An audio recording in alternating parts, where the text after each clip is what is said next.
तो ब्रेक के बाद आपका स्वागत है और हमारी निगाहें बनी हुई है क्योंकि आज बजट पेश होने जा रहा है प्रियंका। और देखिए जो आम जनता है वो कई यहाँ पर कयास लगा करके बैठी हुई है क्योंकि आज कई बड़ी घोषणाएं हो सकती हैं। ये कहा जा रहा है जो आम जनता है वो सोच रही है कि आज कुछ बड़े ऐलान हो सकते हैं। पिटारे से क्या क्या खुलेगा वो उस पर भी हमारी नजर टिकी हुई है। 11 बजे जैसे ही वित्त मंत्री बजट पेश करेंगी तो देखिए उसमें क्या क्या बड़ी बातें होती है वो भी प्रियंका हम अपने दर्शकों को तमाम जो अपडेट है वो न्यूज 18 के माध्यम से देते रहेंगे। बिल्कुल, लगभग 1.5 घंटे का वक्त रह गया है, सुबह 11 बजे का वक्त। बड़ी खबर आपको बताते चले, आज भजनलाल सरकार का पहला बजट पेश होगा। वित्त मंत्री दिया कुमारी बजट पेश करेंगी। पूर्णकालिक बजट न होकर ये लेखानुदान होगा, लेकिन उम्मीदें काफी ज्यादा हैं आयुषी। उम्मीदें हर वर्ग को है, किसान से लेकर युवा से लेकर महिलाओं से लेकर वो हर आम नागरिक जिसे ये उम्मीद है कि महंगाई पर राहत मिलेगी। पेट्रोल और डीजल पर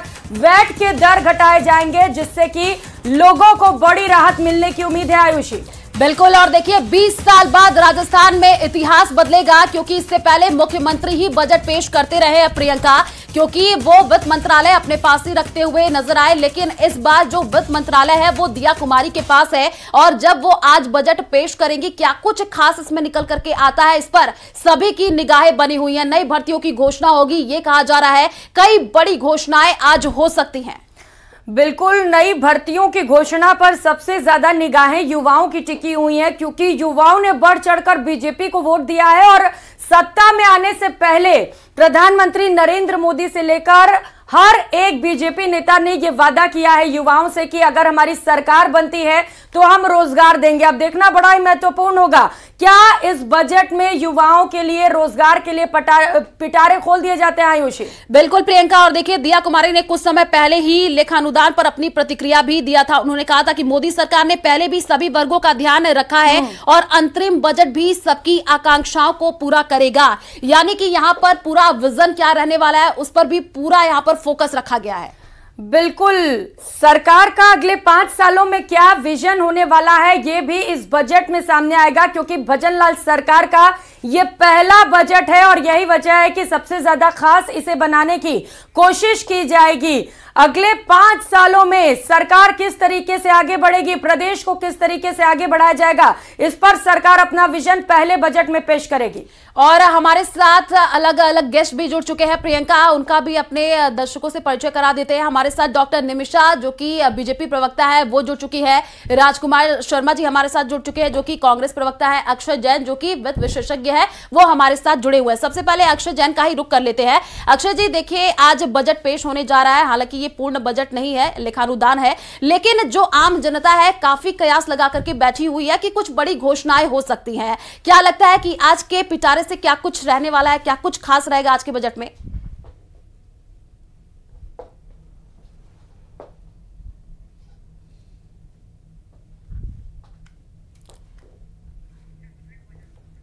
अक्षय जैन की आवाज नहीं आ रही है, उसको ठीक करने की कोशिश करेंगे। और अब डॉक्टर निमिषा जी आपके पास आते हुए, क्योंकि कई बड़े वादे करके आई है सत्ता में बीजेपी, माना जाए कि इस बजट में उन वादों को पूरा किया जाएगा? जी, हमारे मुख्यमंत्री भजनलाल जी के नेतृत्व में हमारी आदरणीय वित्त मंत्री आज राजस्थान के विकास का आपनो अग्रणी राजस्थान 2023 का 24 का बजट प्रस्तुत करेंगी। अंतरिम बजट होगा ये और सर्वजन हिताय सर्वजन सुखाय, सभी का साथ हो, सभी को सुख मिले, ऐसा बजट होगा।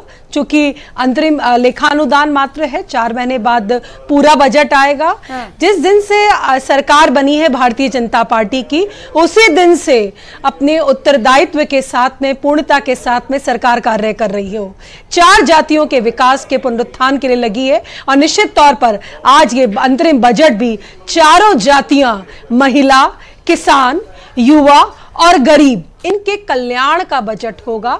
राजस्थान का विकास ही भाजपा का संकल्प है और संकल्प 2023 को प्रस्तुत करता हुआ ये जो हमारा लेखानुदान है निश्चित तौर पर राहत पहुंचाएगा। लोक कल्याणकारी योजनाओं को सार्थकता पे, जमीनी धरातल पे उतारना। आपने देखा होगा श्रुति जी, अभी जब विकसित भारत संकल्प यात्रा जब पूरे राजस्थान में गुजरी थी तो लाखों रजिस्ट्रेशन हुए हैं। उज्ज्वला योजना के ले लीजिए आप, आयुष्मान भारत योजना के ले लीजिए, तो इन सभी योजनाओं के साथ में स्वास्थ्य का क्षेत्र हो, शिक्षा के क्षेत्र में हो, आवास में हो, हर क्षेत्र के अंदर आप कह रही हैं हर वर्ग को खुश करेंगे आप। लेकिन अक्षय जैन जी आपके पास आते हुए, क्योंकि आप वित्त विशेषज्ञ हैं, एज ए इकोनॉमिस्ट आप कैसे देखते हैं, कहां पर राजस्थान खड़ा है? क्या यह संभव है कि जो वादे किए गए उन्हें पूरा करे? क्योंकि पुल बजट के पास से बाद से कई सारे चैलेंज हैं इस वक्त सरकार के पास।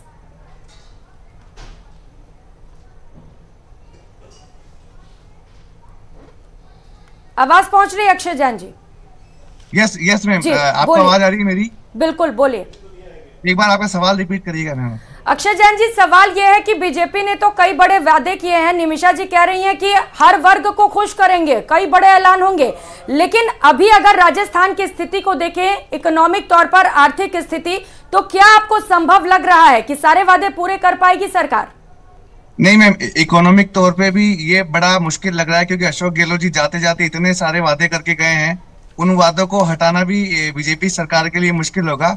और 2019 का जो इंटरिम बजट आया था, आपको पता होगा, उसमें भी मैं भी कल उसका बजट भाषण पढ़ रहा था, तो हमेशा इंटरिम बजट में आप अगले 3-4 महीनों के खर्च का ही ब्यौरा ज्यादा दे पाते हैं ना। सो वादे तो आप ये मान के चलिए, अशोक गहलोत जी जो वादे करके गए उनको आप हटा नहीं सकते। नए वादे क्योंकि इंटरिम बजट लाना बड़ा मुश्किल है, तो ये धरातल पर बहुत मुश्किल लगता है मैम कि इस तरह की चीजें हम लोग देखेंगे। ठीक है अक्षय जैन जी, आप बने रहिए हमारे साथ। राजकुमार शर्मा जो कि कांग्रेस प्रवक्ता है वो भी हमारे साथ जुड़े हुए हैं, उन्हीं का रुख कर लेते हैं। राजकुमार जी, देखिए आज जो आम जनता है काफी कयास लगा करके बैठी हुई है। ये कहा जा रहा है कि कई बड़ी घोषणाएं हो सकती हैं, हालांकि ये लेखानुदान है लेकिन अब पूर्ण बजट नहीं है, उसका भी हम इंतजार करेंगे। आपकी तरफ से क्या लगता है कि क्या कुछ खास रहने वाला है? ये कहा जा रहा है कि कई जो योजनाएं हैं आपकी सरकार के द्वारा चलाई गई थी उसके नाम भी बदल दिए जाएंगे। देखिए श्रुति, राजस्थान की जनता ने अपने दिल पे बड़ा पत्थर रखे कांग्रेस पार्टी के जादूगर मुख्यमंत्री आदरणीय अशोक गहलोत जी को सत्ता से बाहर किया था। इस उम्मीद में बाहर किया था कि आने वाली भारतीय जनता पार्टी को हमने 115 का मैंडेट दिया है और 115 का मैंडेट लेने के बाद भारतीय जनता पार्टी राजस्थान में बेहतर काम करेगी अशोक गहलोत जी की सरकार से। लेकिन लगभग 60 दिन बीत जाने के बाद भी राजस्थान की जनता को निराशा हाथ लग रही है। राजस्थान की जनता उम्मीद करती है कि अशोक गहलोत जी ने जिस तरीके से पहले शानदार योजनाएं चलाई थी, चाहे चिरंजीवी स्वास्थ्य बीमा हो जो बंद पड़ी है, चाहे आरजीएचएस हो जो बंद पड़ी है, जो दुर्घटना बीमा है वो बंद पड़ी है, चाहे गायों का बीमा है वो बंद पड़ा है, तो ये तमाम ओपीएस जो है वो उसका पता नहीं है। तो राजस्थान की जनता उम्मीद कर रही है, 60 दिन का मैं हिसाब दे दूंगी, उम्मीद कर रही है कि भारतीय जनता पार्टी मेहरबानी करके इन योजनाओं का नाम बदल दे तो बेहतर होगा, लेकिन लाभ से वंचित नहीं करे। राजस्थान का नौजवान अपने रोजगार की तरफ देख रहा है, राजस्थान का नौजवान देख रहा है कि कोई नई भर्तियां खुलेगी, महिलाएं देख रही है कि पेट्रोल डीजल सस्ता होगा तो कहीं ना कहीं आम हर जो घर में काम आने वाली चीजें सब सस्ती होगी। तो उम्मीद है राजस्थान की जनता को बहुत ज्यादा है। कांग्रेस पार्टी उम्मीद करती है और भारतीय जनता पार्टी की जो 20 साल बाद पहली जो महिला वित्त मंत्री है जो नए रूप में दे रही है, अब तक मुख्यमंत्री देते आए हैं अधिकतर 20 साल से, तो राजस्थान की जनता भी उम्मीद करती है, कांग्रेस पार्टी भी उनसे आग्रह कर रही है कि मेहरबानी करके अच्छा बजट पेश करना। लोकसभा का चुनाव सिर के ऊपर है, वरना राजस्थान की बहादुर जनता आपको वापस लोकसभा में भेजने की बजाय वापस सड़कों में भेज देगी, ऐसी उम्मीद है। और राजस्थान तो राजकुमार जी, आप राय दे रहे हैं, मतलब बीजेपी को राय दे रहे हैं कि अच्छा बजट पेश करिए क्योंकि आने वाले दिनों में लोकसभा का चुनाव है। आपकी क्या तैयारी है इस पर बता दीजिए जरा। राय इसलिए दे रहे हैं कि हम चाहते थे कि राजस्थान हमारा 2030 का विजन लेके हम लोग चले थे। 2023 के अंदर हम चाहते हैं हम सत्ता में रहे या न रहे, राजस्थान के पूर्व मुख्यमंत्री अशोक गहलोत जी भी चाहते थे कि मेरा राजस्थान हिंदुस्तान के अग्रणी राज्यों में बनना चाहिए। हम चाहते हैं हमारा राजस्थान अग्रणी राज्यों में बने। सत्ता में आज हम नहीं है, लेकिन हम चाहते हैं राजस्थान की जनता का, राजस्थान के आवाम का भला होना चाहिए। भारतीय जनता पार्टी जिस तरह से बड़ी बड़ी गारंटियां दे रही थी, मोदी जी मोटा नाम है, मोटी मोटी गारंटियां देकर गई थी, हम चाहते हैं वो मोटी गारंटियां कोई भी फेल नहीं हो, राजस्थान की जनता को लाभ मिले। बताइए निमिषा जी, अब तो आरोप लगा रही है कांग्रेस की जो उनकी जन कल्याणकारी योजनाएं थी उन्हें बीजेपी बंद कर रही है। चिरंजीवी योजना का जिक्र क्यों ना हो, लोगों को फायदा मिल रहा था। और कयास ये भी लगाए जा रहे हैं कि इस बजट में कई और योजनाओं को बंद भी किया जा सकता है, ना सिर्फ नाम बदलेंगे आप, तो आपको ये सुनिश्चित करना होगा, लोगों को आश्वासन देना होगा कि सिर्फ नाम नहीं बदलेंगी, उसमें संशोधन करके उसे सुधारा भी जाएगा। प्रियंका जी, सर्वप्रथम तो मैं हमारे कांग्रेस के प्रतिनिधि भाई से पूछती हूँ, 60 साल शासन किया आपने राजस्थान में, आपने राजस्थान के हर व्यक्ति को वंचित रखा, गरीब व्यक्ति को वंचित रखा, आवास से, शुद्ध पीने के जल से, बिजली से और शिक्षा से। एक नहीं, दो नहीं, 60 साल, 6 दशक तक राज करने वाली पार्टी यदि पूछे 60 दिन का हिसाब, तो मैं हर दिन का हिसाब दे सकती हूँ आपको। उज्ज्वला योजना के माध्यम से हमारी महिलाओं को गैस सिलेंडर पहुंच रहे हैं, किसान भाइयों को किसान सम्मान निधि मिल रही है, युवाओं के 3 पेपर सफल रूप से कराए गए हैं, बिना लीक किए करवाए गए हैं। और इसके साथ ही संकल्प 2023 में जितने भी वादे भारतीय जनता पार्टी की सरकार ने किए थे, वो सभी वादों पर आते ही हर दिन के रिपोर्ट कार्ड के, हर दिन का रिपोर्ट कार्ड, मुझे 5 योजनाएं बता दे मेरे भाई कि जो आपने 60 साल में पूरी की हो। जयपुर, जिस राजधानी के स्टूडियो में हम बैठे हैं, आप यहां से 60 किलोमीटर दूर चले जाइए, आवाज से वंचित रहा हमारा गरीब भाई। अब भारतीय जनता पार्टी के नेतृत्व में डबल इंजन की सरकार, यशस्वी प्रधानमंत्री जी के मार्गदर्शन में राजस्थान का हर व्यक्ति अग्रणी विकास करेगा। इसीलिए हमने मंत्र दिया है, आप रणो अग्रणी राजस्थान। हमारे मुख्यमंत्री जी ने कहा है कि $350 बिलियन कि हम अर्थव्यवस्था बनाएंगे आने वाले 5 वर्षों में। तो मैं आभार व्यक्त करती हूं कि आज राजस्थान का नाम होगा। आपने तो कांग्रेस के भाई 80,000 प्रति व्यक्ति कर्जा छोड़ गए थे। आपके पास तो सैलरी के पैसे नहीं थे, चाहे अस्पताल में हो संविदा कर्मी नियुक्त या बिजली विभाग में हो, हर जगह घोटाले किए आपने। और खनन माफिया को तो इतना बढ़ा दिया कि हमारे साधु संतों को आत्मदाह करना पड़ा सोती सरकार को जगाने के लिए। बेमानी सी बातें मत करिए भाई, सीधा चौखट पे आइए और बताइए राजस्थान को क्यों डुबाया आपने। बदले की भावना से काम करते हैं। हमारी पूर्ववर्ती सरकार की जितनी भी योजनाएं थी प्रियंका जी, उन सभी योजनाओं को नाम बदल के ये लेकर के आए। चाहे हमारी अन्नपूर्णा योजना हो, जिसको हमने श्री अन्नपूर्णा योजना किया क्योंकि उसमें मोटा बजट, मोटा अनाज हमने शामिल कर दिया है। तो इंदिरा गांधी आवास इन्होंने योजना किया और उसमें भी भोजन में भी मिलावट की इन्होंने। कपड़े बदल बदल के थालियां बढ़ाते रहे और गरीबों को भोजन से वंचित। ठीक है निमिषा जी, जवाब ले लेते हैं राजकुमार जी से। राजकुमार जी, निमिषा जी ये कह रही है कि कई घोटाले हुए, लगातार खाने में मिलावट आपकी सरकार में हुआ है। अगर देखिए आज बजट पेश होगा तो लोगों को काफी उम्मीदें तो है, क्योंकि इससे पहले अगर हम बजट की बात कर ले तो लगातार जो वित्त मंत्रालय है प्रियंका, वो देखा गया था कि मुख्यमंत्री अपने पास ही रखते थे, लेकिन इस बार जो वित्त मंत्रालय है वो है दिया कुमारी के पास। तो एक अगर महिला की बात करें तो घर का बजट बनाने में बहुत सक्षम रहती हैं, तो इस बार पूरे प्रदेश का बजट काफी अलग रहेगा। राजकुमार जी, प्रियंका जी एक बात ऐड करते हुए राजकुमार जी पर ले जाइए जल्दी। हमारे यहाँ मुख्यमंत्री जी और उप मुख्यमंत्री जी, दोनों उप मुख्यमंत्री एकजुटता के साथ में, हमारे विधायक, हमारे मंत्रीगणों के साथ में राजस्थान के विकास में जुटे हैं। और यहाँ मुख्यमंत्री, ठीक है राजकुमार शर्मा जी, अब जल्दी से जवाब दीजिए, क्योंकि वो कई सारे आरोप लगा रही हैं, भ्रष्टाचार हुए आपकी सरकार में, और वो गिना भी रही है कि कौन कौन से काम सरकार बनने से महज कुछ ही वक्त में उन्होंने कर दिखाया है। देखिए मुख्यमंत्री जी तो बतियाते नहीं थे, आपस में बात नहीं इंतजार कर रही है। हाँ। राजस्थान की जनता 3 दिसंबर की दोपहर बाद से इंतजार कर रही है कि ये जो मोदी जी आए थे राजस्थान के अंदर, इनका पूरा मंत्रिमंडल आया था, बड़ी बड़ी बातें करके गए थे, राजस्थान की जनता को झूठे वादे करके गए थे, मोटी मोटी गारंटियां देकर गए थे। एक भी कोई गारंटी हो तो पूरी तो करो। लगातार ये भ्रष्टाचार हुआ करके गए थे। भ्रष्टाचार के मुद्दे पे इन्होंने इतने भाषण दिए थे कि वो भाषण देते थक गए, लेकिन भ्ष्टाचार पे आज 7 दिन हो जाने के बावजूद भी इन्होंने कोई भी पकड़ नहीं करी है। हम तो हमारे सदस्य भी कह रहे हैं लगातार, हम भी कह रहे हैं, कांग्रेस पार्टी ने बार-बार कह रही है आप भ्रष्टाचार की बड़ी-बड़ी बातें करते थे, तो भ्रष्टाचारियों को पकड़िए ना। प्रॉब्लम कहाँ आ रही है? प्रॉब्लम कहाँ आ रही है तो बताइए। राजस्थान का आवाम पूछ रहा है, कांग्रेस पार्टी राजस्थान की जनता को एक एक करके बोलिए। बड़ी-बड़ी बातें कर राजस्थान की जनता को आप भ्रष्टाचारियों को पकड़िए ना, की भावना से कार्य किया। ठीक है, आरोप प्रत्यारोप का दौर जारी रहेगा। आप दोनों हमारे साथ बने रहिए। अक्षय जैन जो कि वित्त विशेषज्ञ हमारे साथ जुड़े हुए हैं, उन्हीं का रुख कर लेते हैं।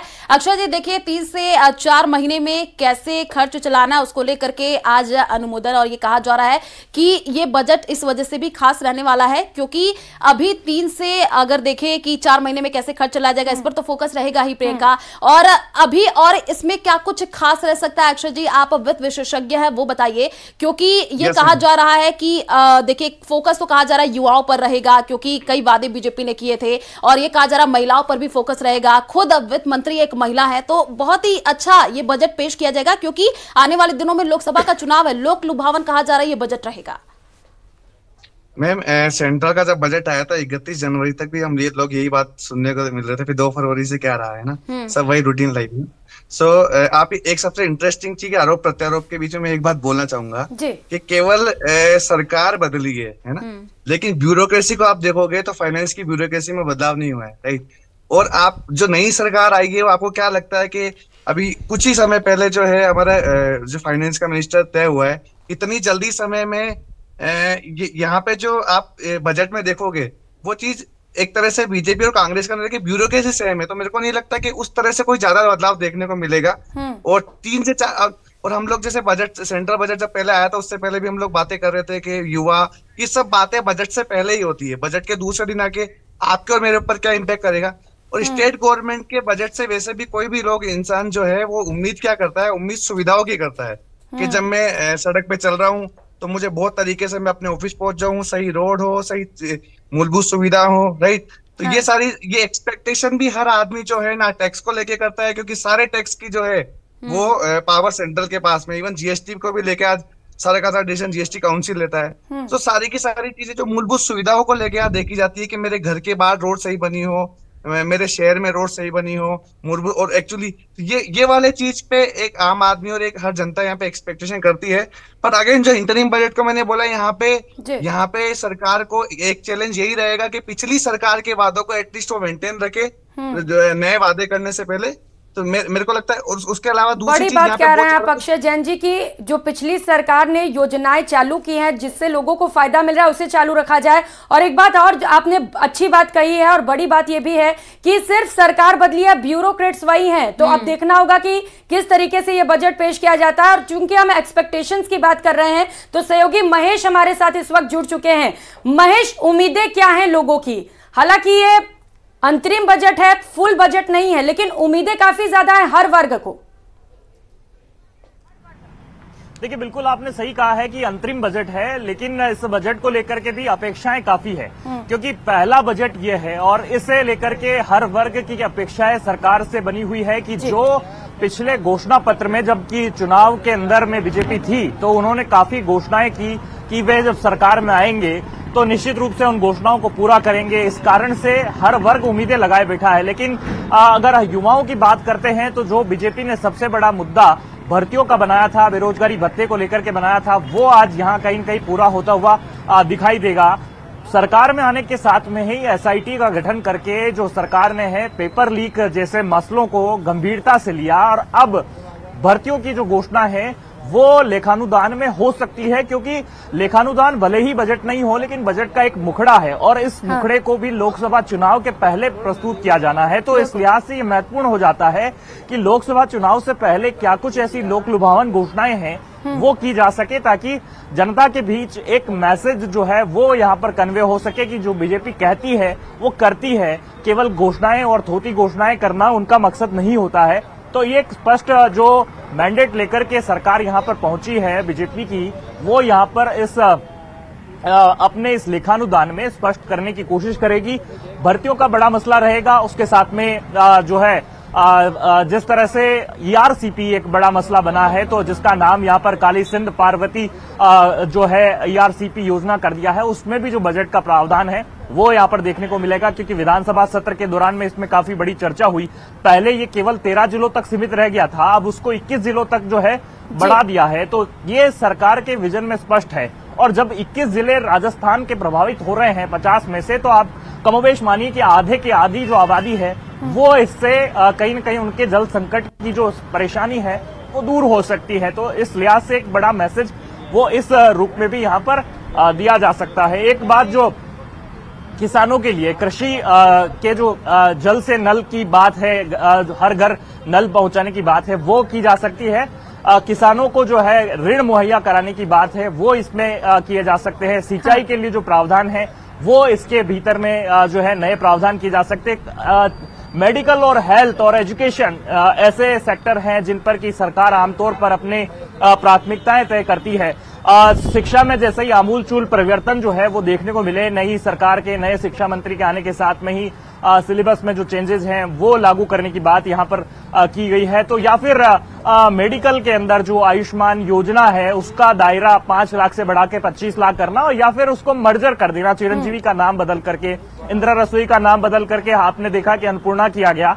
तो इसी तरह से कई योजनाएं ऐसी भी रह सकती है जिनका कि नाम बदला जा सकता है। जिन योजनाओं को गांधी परिवार के नाम पर कांग्रेस ने रखा था, कहीं कहीं बीजेपी जो जब सत्ता में आती है तो उनको बदलाव यहां पर देखने को मिलता है। तो ये परिपाटी यहां पर आप देखने को मिल सकती है, क्योंकि रिसेंट ही इंदिरा रसोई योजना को अन्नपूर्णा में किया गया। ऐसी कुछ योजनाएं और नई योजनाएं भी लाने की कोशिश यहां पर की जा सकती है। बजट पूरी तरह से भले ही नहीं हो, लेकिन कहा यही जा रहा है क्योंकि लोकसभा चुनाव है तो इस लिहाज से कुछ ऐसी घोषणाएं जरूर रहेगी जो राजस्थान के लोगों को प्रभावित कर सके। जी बिल्कुल महेश, आप बने रहिए हमारे साथ और लोगों से प्रतिक्रियाएं भी लेते रहिए, क्योंकि 11 बजे जब बजट पेश होगा तो देखना होगा कि जो जनता एक्सपेक्टेशन कर रही है क्या उस पर ये सरकार खरी उतरती है।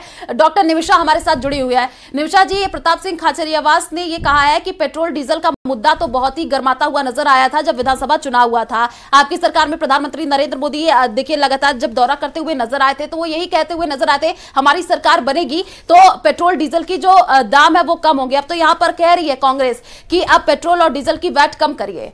आज कुछ ऐसे बजट में ऐसा बड़ा खुलासा या कह सकते हैं कि पिटारे से कुछ बड़ा निकलने वाला है। देखिए, जो कांग्रेस के मंत्री रहे हैं उनके शासनकाल में 5 साल तक पेट्रोल डीजल जितने भी डिस्ट्रीब्यूटर्स हैं वो हड़ताल पे बैठे रहे और बहुत त्राहिमाम करते रहे, तब तो इनके मुख से एक शब्द नहीं निकला। आप निश्चित रहिए, मैं आपको इस आपके चैनल के माध्यम से हमारे मंत्री जी को निश्चित तौर पे मैं कहूँगी कि इस पर जरूर हमारे मुख्यमंत्री जी और हमारे प्रधानमंत्री जी निर्णय लेंगे। लेकिन राजस्थान के अंदर जो स्थितियाँ छोड़ के गई है कांग्रेस, उसके विपरीत आप देखिएगा हर दिन विकास के अग्रिम पथ आगे बढ़ते जाएंगे। और पेट्रोल डीजल ही नहीं, मुझे ऐसा लगता है कि हर क्षेत्र में जो भी संकल्प 2023 में वादे किए हैं, क्योंकि यही है मोदी जी की गारंटी, जो कहते हैं वो करते हैं। तो निश्चित तौर पर हम राजस्थान वासियों को, और आज का जो अंतरिम बजट है उसके साथ पूरा बजट आएगा जुलाई के अंदर, तो आप देखिएगा बहुत राहत ही नहीं मिलेगी।